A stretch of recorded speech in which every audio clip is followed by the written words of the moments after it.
The city did not slow down for Christmas Eve. The buses still ran, the laundromat still turned, the lights in the shop windows along Clement Street still threw yellow pools onto the wet pavement, and the people in them still moved with the particular velocity of people who needed to be somewhere else. She was one of them. Her name was Dina, and she was 31 years old, and she had been on her feet since 5 that morning. The laundry on Geary Boulevard closed early on Christmas Eve, 4 o'clock, and Mrs. Pack had given everyone a paper bag with a clementine and a small chocolate bar in it, which Dina had carried the whole way home without opening. She had $38 in her wallet, a debit card with $11 on it, a daughter waiting for her 6 blocks away, and 5 loose dollars in her coat pocket from a habit she had never been able to break. Her mother's habit, actually. Keeping a little separate from the wallet in case the wallet was not accessible or in case something small presented itself and she did not want to make a production of going into her bag. She walked fast. She had groceries in the crook of her arm, the ones she had picked up at the corner market, rice and dried beans and a chicken thigh that had been marked down because it was the last one. The bag was not heavy, but it pressed into her forearm with a steadiness that reminded her with every step of exactly how much she was carrying. The city did not acknowledge Christmas Eve in any way that mattered to the practical requirements of her life. The bus had been late.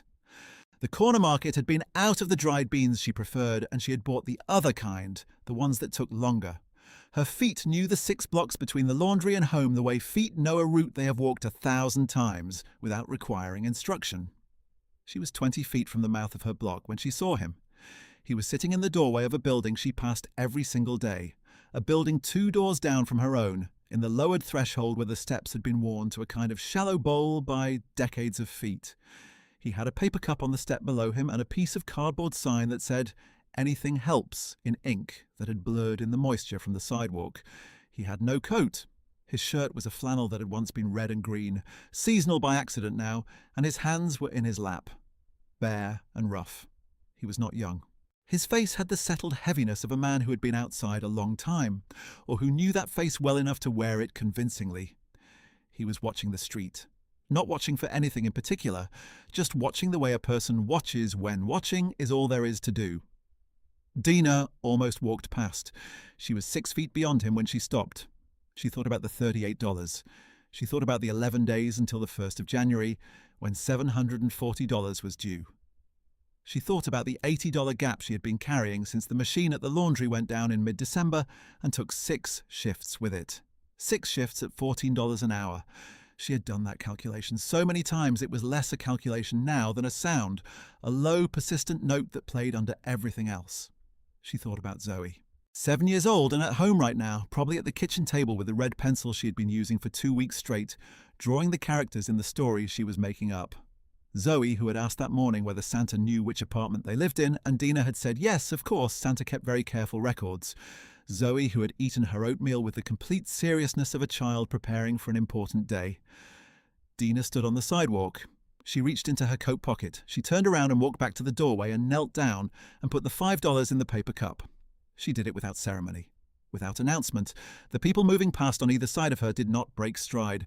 The man looked up. He had dark eyes, and they were clear and level in a way that surprised her, the eyes of someone paying full attention. He said, "Thank you, young lady. Merry Christmas to you," she said. Merry Christmas. She stood up and walked the last 2 blocks home. She did not think about him on the walk. She thought about the $33, which was what she had now, and the $80 gap, which was unchanged, and the chicken thigh in the bag, and whether Zoe would eat beans without complaint if she put enough seasoning in them. She thought about the presents question, which she had been deflecting for 3 weeks, the hidden, not absent explanation she had given, and whether it would hold through tomorrow morning or whether she would need to have a harder conversation. She did not think about his name. She had no reason to think about his name. She did not know that the building she lived in, the one she paid $740 a month to inhabit, the one with the broken vestibule lock and the radiators that knocked at 2 in the morning, and the deep windowsills where Zoe kept her drawings stacked, belonged to him. She did not know that the paper cup and the second-hand clothes and the bare hands in the cold were a thing he had done every year for 11 years. One day in December, no coat, no driver waiting in a car around the corner. She did not know that his name was on the deed. She did not know that the property management company she paid through an online portal, West Hill Residential, with its mailing address in the financial district and its pleasant phone operators, was an entity he had built. What she knew was that she had $33 and 11 days and a daughter who ran across the linoleum floor in her socks when the key turned in the lock. The key turned. Zoe came running. Zoe came. If you've ever given something you did not quite have to give, leave a word in the comments. This story belongs to every person who has stood in the cold and made that calculation and said yes anyway, and who did not know what it would come to mean. Dinah had moved into the building on Clement Street 4 years ago when Zoe was 3.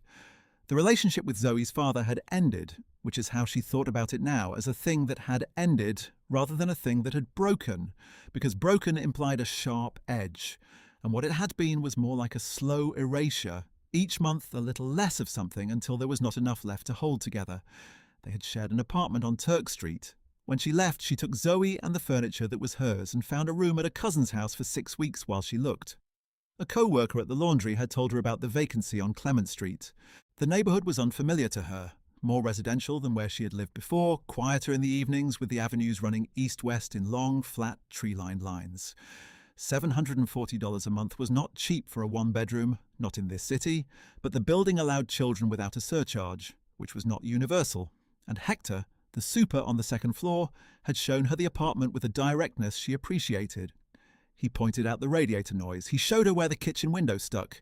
He told her the lock on the vestibule door was on the maintenance list and would be addressed. That had been 4 years ago, and the lock was still on the list, though she had stopped thinking about it as a broken promise and more as a feature of the building's particular character. She had learned the building the way you learn a place you have decided to stay in, gradually and through small incidents. The radiator in the bedroom knocked at 2 a.m. on the coldest nights in a rhythm that had at first seemed alarming and then become something she slept through without waking.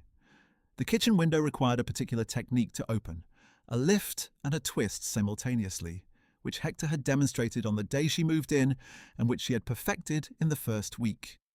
The third step from the bottom of the staircase creaked in a specific way she had learned to avoid when she came home late so as not to wake the Nguyens across the landing. These were the small intimacies of a rented life, the way a place teaches you its language when you commit to learning it. There were 8 units. Most of the other tenants had been there considerably longer than Dinah. Mr. and Mrs. Okafor on the first floor had moved in before their youngest child was born, and that child was now in her 30s. Pauline on the second floor had been there through the tenure of 2 previous landlords and spoke of both of them with the measured fairness of someone who had learned that all landlords had their points and their deficiencies, and that the best strategy was to document everything and remain polite. The family on the 3rd floor, across from Dinah, the Nguyens, had a son in middle school who had been 4 when they moved in and who now passed Dinah in the hallway with the guarded dignity of a 12-year-old who was not sure how to make eye contact with adults he had known since he was small. The management company was West Hill Residential. Phone number, mailing address, online portal for rent payment. Dinah had never met anyone from West Hill Residential in person. She had spoken to someone on the phone once when Zoe's fever had peaked at 103 on January 2nd and held there for 5 days, and on the 6th day, when the fever finally broke and Zoe lay limp and sweaty and finally sleeping in the bed they shared, Dinah realized she had lost track of the first of the month entirely. She had called the number and explained in a calm voice that she had missed the payment date due to a medical situation with her minor child and that she could pay within 4 days. The woman on the phone had said she would note the account and extend the grace period without a fee. Dinah had been grateful. She had not known then, and did not know now, who had actually made that decision. Christmas Eve that year was the tightest she could remember since the first year on Clement Street, when she had still been rebuilding from the move. The laundry machine that had gone down in mid-December had taken 6 shifts from her schedule because there simply was not enough work without it. Mrs. Pack had apologised, which was not her usual manner, and Dinah had said it was fine, which was also not quite true. 6 shifts, $84. She had been working the gap down since the middle of the month, taking any extra hour offered, watching the numbers. She cooked the chicken and beans that evening. She seasoned them well. Zoe ate 2 bowls and asked if there was more, and Dinah gave her the last of the beans from the pot. Zoe ate that too. Then Zoe asked with great seriousness whether Santa had been informed that they had moved from the Turk Street apartment, and Dinah said yes, she had spoken with his office directly. And Zoe nodded the way she nodded when things were confirmed to her satisfaction, and went to brush her teeth. Dinah put her to bed at 8:30. She sat in the kitchen after and counted. $33 in her wallet, $11 on the debit card, but that was for emergencies.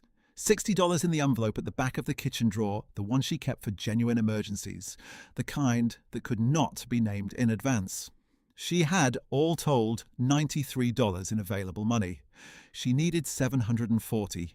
She had earned, by the end of December, an amount that would leave her approximately $80 short, even after the grocery budget was stripped to the floor.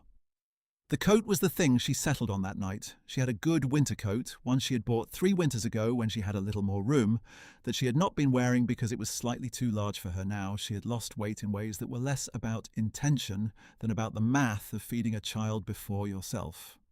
It was a good coat. She thought it might bring $30, maybe $40 at the second-hand shop on the next block. She went to bed. She did not sleep for a long time. She lay in the dark and listened to the radiator and to Zoe breathing in the other room. And she thought about the gap, and she thought about the man in the doorway, and she thought about whether Zoe had noticed that the presents were not hidden in the apartment the way they had been other years when she had managed something, however small. She had not gotten anything yet.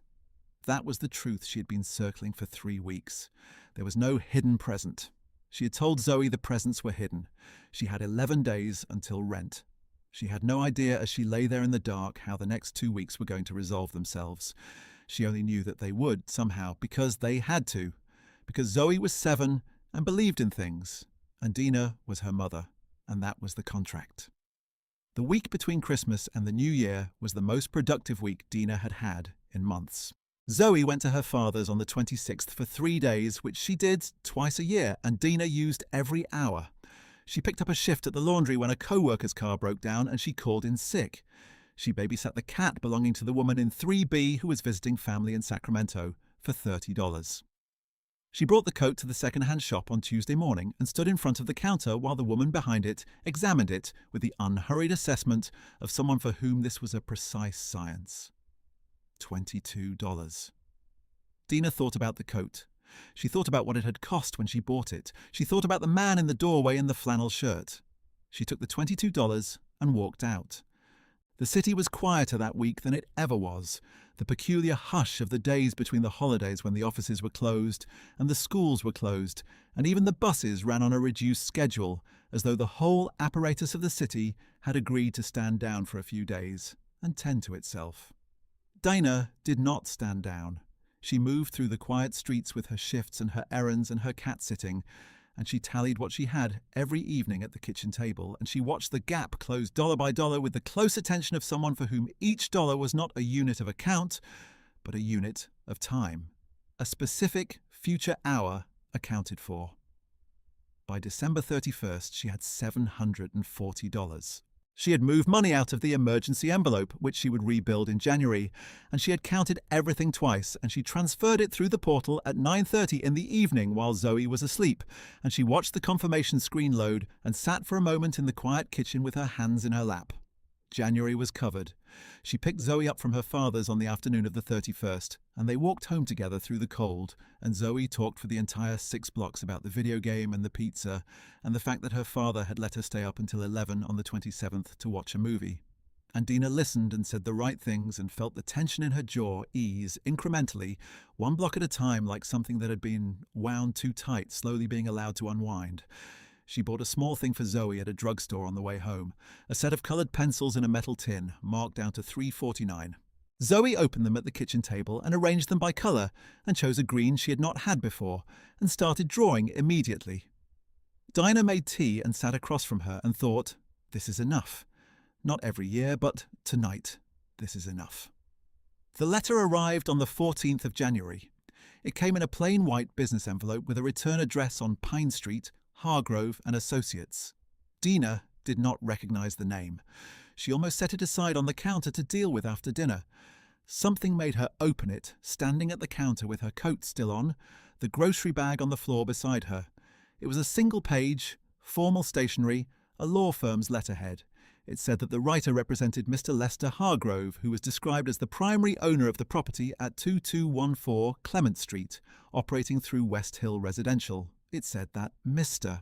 Hargrove had recently conducted a review of the property's tenancy records and wished to meet with Dina at her convenience to discuss a matter of potential benefit to her. It said, in plain language near the bottom, that this was not a notice of any change to her tenancy, that she was not required to respond, and that there was no obligation attached to responding if she chose to. There was a phone number. She read it twice. She turned it over. She read it a third time.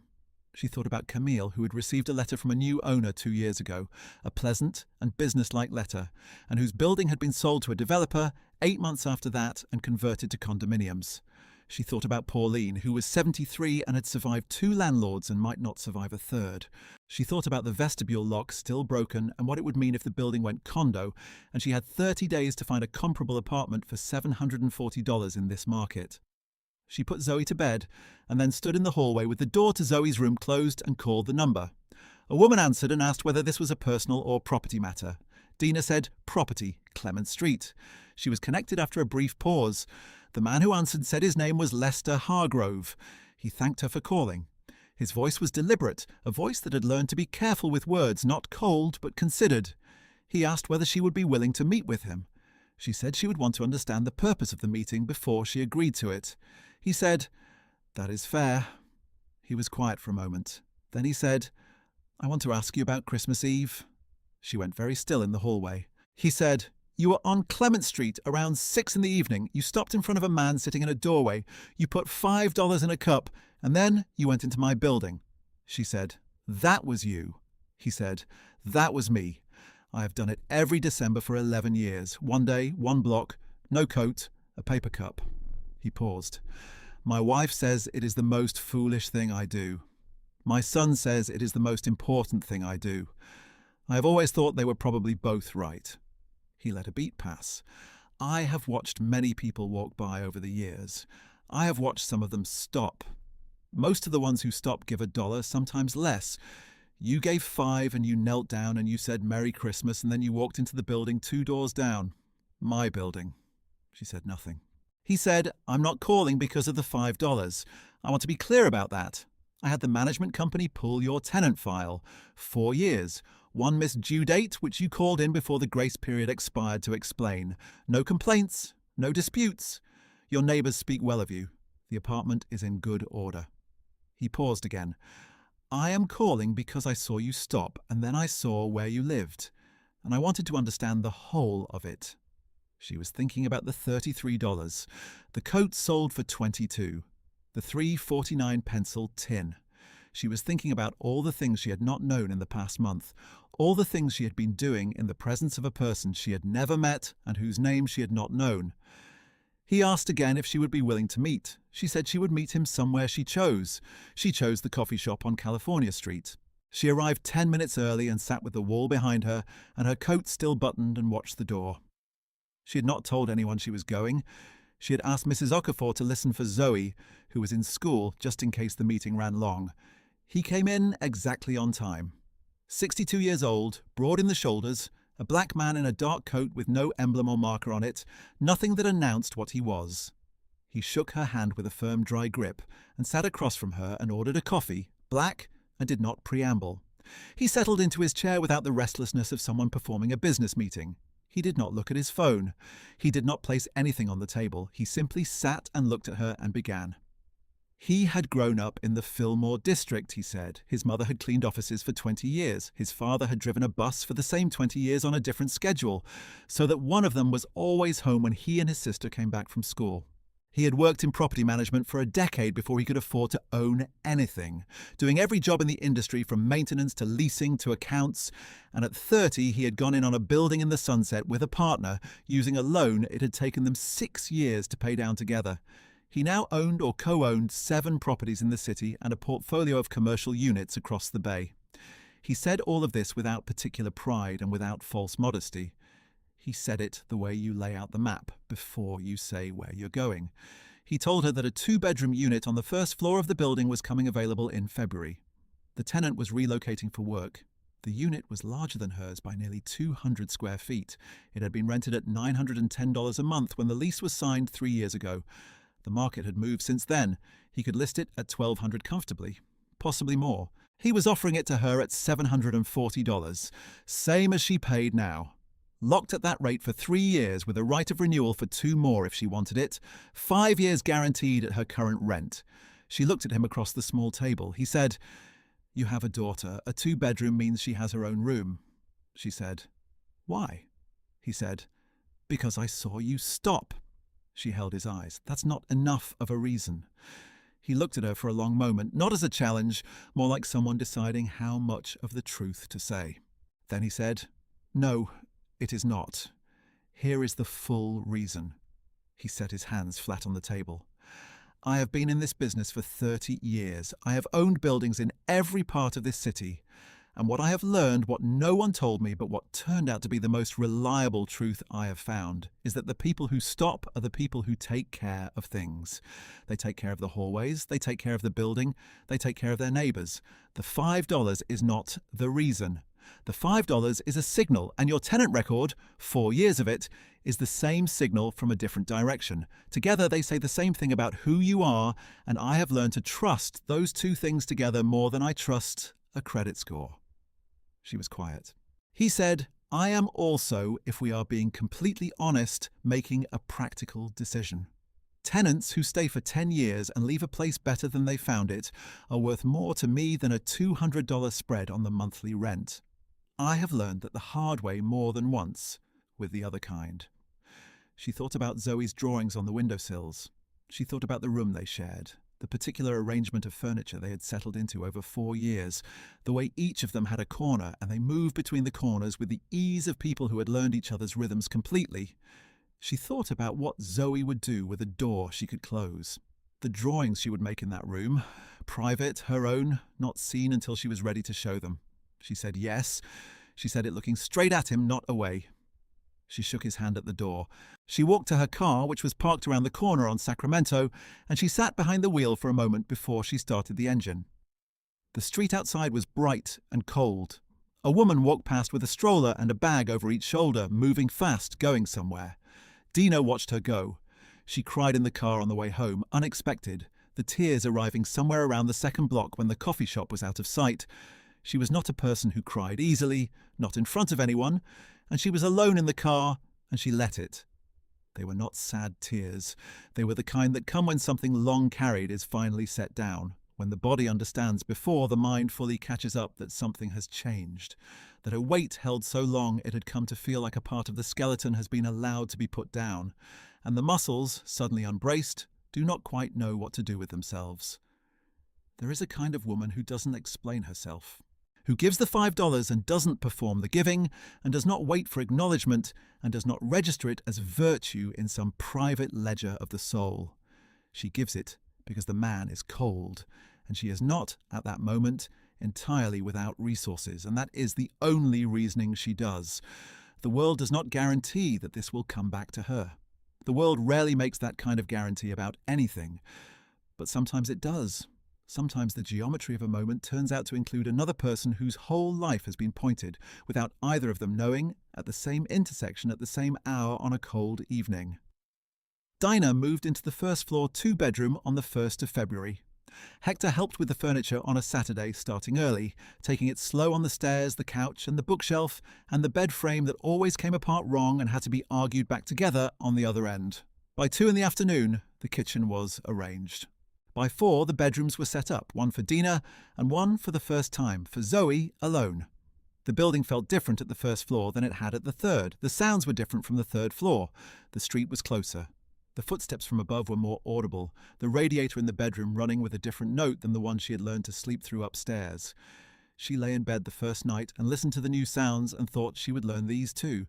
She would learn the exact creak and the exact pipe knock and the exact quality of the street noise at 2 in the morning, and they would become ordinary. And then they would become hers. Mrs. Okafor brought soup. She set the pot on the stove and looked around the kitchen and said, "We're glad you're staying." In the simple declarative way she said most things, as though the gladness were not a feeling but a condition of the world, as permanent as the building itself. Pauline came by with a plant she said was impossible to kill. She said it twice, as if once might not be believed. Zoe chose her room in approximately 45 seconds. She walked in, turned a slow circle, and said, "This one," with the total authority of someone who has been waiting for a room without knowing they were waiting for it. She brought her drawings in 3 trips and stacked them on the new windowsill. The red pencil went into a cup on the desk. She stood in the middle of the room with her hands on her hips and looked around and seemed satisfied in a way that was quiet and complete. That first evening in the new apartment, after the soup and after Zoe was in the bath, Dina stood at the kitchen window. From here she could see a wider stretch of Clement Street than she had been able to see from the 3rd floor. She could see, if she looked at the right angle, the edge of the doorway 2 doors down. The worn stone threshold. She stood there a while. She stood there, The emergency envelope went back in the kitchen drawer with $64 in it. The coat she had bought in February was hanging by the door. It was a good coat on clearance, $43, and it fit her well, and she did not think about the old one with any bitterness. The old coat had bought $22 in a moment when $22 was everything. It had been worth exactly what it cost. All of it had been worth exactly what it cost. The weeks organised themselves. Zoe came home from school and went to her room and closed the door, and the hours in there were her own. She emerged with drawings, sometimes things she had been making privately, and laid them on the kitchen table for inspection. A jungle. A city made of bridges. A map of an imaginary island with every feature labelled in her careful, oversized print. Dina studied each one with the attention they deserved. February turned into March. The laundry got busy again after the slow December and January, and Mrs. Pack added hours back to everyone's schedule. Dina worked 32 hours one week and 34 the next, and the emergency envelope filled back up, and the month of January's debt to herself was paid. She opened a small savings account at the credit union and put $40 into it and told herself this was the beginning of something, not just a placeholder. She had made this promise to herself before and let it slip when things got tight. This time she wrote the account number on a piece of paper and put it inside the cover of the book she and Zoe were reading, so that every night when she opened it, she would see it. She was not sure that would work. She thought it might. The building was easier at the 1st floor in ways she had not anticipated. The mail was closer. The exit was closer. When she came home from a late shift, she didn't have to climb 3 flights with her bag on her shoulder and the particular weariness of a body that has been standing and moving for 9 or 10 hours. She walked through the vestibule, which still had the broken lock but which she no longer thought of as a deficiency of the management, and more as a feature of a building she understood from the inside, and turned left down the hall to her own door, and that was all. In March, on a Thursday evening, Dina was at the stove when Zoe called from her room. "Mama, come here. Not urgently, just a summons." Dina turned the heat down under the pot and went to the doorway. Zoe was at her desk with the sketchbook open. She had been working on a story for weeks. She had mentioned it, a story she was making up with characters she drew the same way every time so she would recognize them. She turned the sketchbook around. The drawing was simple and large, the way Zoe's drawings were, filling the whole page. A man in a doorway sitting down, done in the red pencil. In front of him was a cup. Above the doorway, in the careful block letters Zoe had been practicing, were the words, "The Man Who Got Warm." Below the figure, in smaller letters, "His name is Lester." Dina looked at it. She said, very carefully, "Where did you get that name?" Zoe shrugged the full-body shrug of a child for whom certain things simply arrive from wherever things come from. She said, "I just thought of it. Do you know him?" Dina looked at the drawing. The man in the doorway, the cup, the name. She said, "I met him once." Zoe said, "Is he nice?" Dina said, "Yes, he is." Zoe nodded as if this confirmed the drawing. She said, "In my story, he gets a coat at the end from someone who doesn't need it." Dina went back to the kitchen. She stirred the pot. She stood at the stove for a minute with the spoon in her hand and the steam rising, and the sound of Zoe going back to her drawing, the soft scratch of pencil on paper, and she thought about the way things connect under the surface of what we can see. The $5 and the letter, and the key in her hand, on the 1st of February.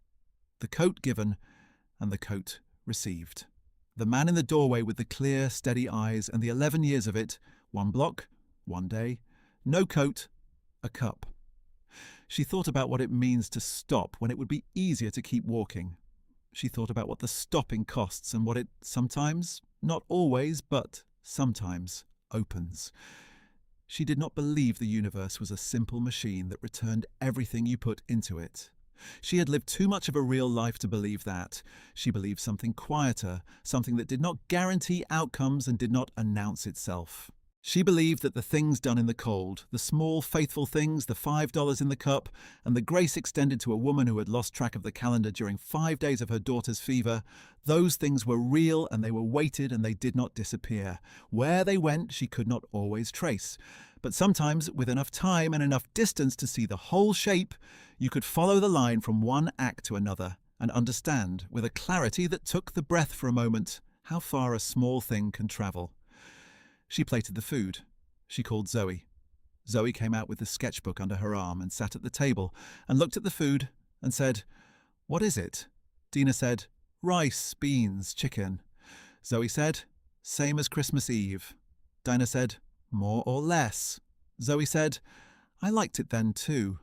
She put the sketchbook on the chair beside her and picked up her fork. She ate with the complete attention of a child who had decided the food was acceptable. Outside the window, the evening was settling over Clement Street, the streetlights coming on one at a time, the buildings across the way showing their lit windows, the ordinary bright evidence of people in their homes. Dinah watched her daughter eat.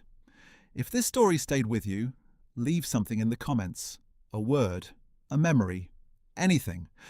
And if you want to hear another story about what a person can do when they give what little they have left, and the world, quietly and in its own time, answers, there is another one right over here. Zoe left the sketchbook on the table when she went to brush her teeth. Dinah picked it up and looked at the drawing one more time. The man in the doorway. The cup. The warmth above him. The name. She set it back on the chair. She turned off the kitchen light and went to say goodnight to Zoe, and in the room down the hall her daughter was already in bed, already half asleep, the red pencil still on the desk where she had left it, the window above the desk showing the dark and the lit street below, and Dina stood in the doorway until she heard Zoe's breathing slow and deepen and let go. Then she went to her own room. She did not lie awake for long. The first of the month was covered. February had been covered. She had, for the first time in 4 years, a lease that was locked for 5 years, and a room she did not share with her daughter, and a kitchen with a window that looked down the street toward a doorway she would always recognize. She slept.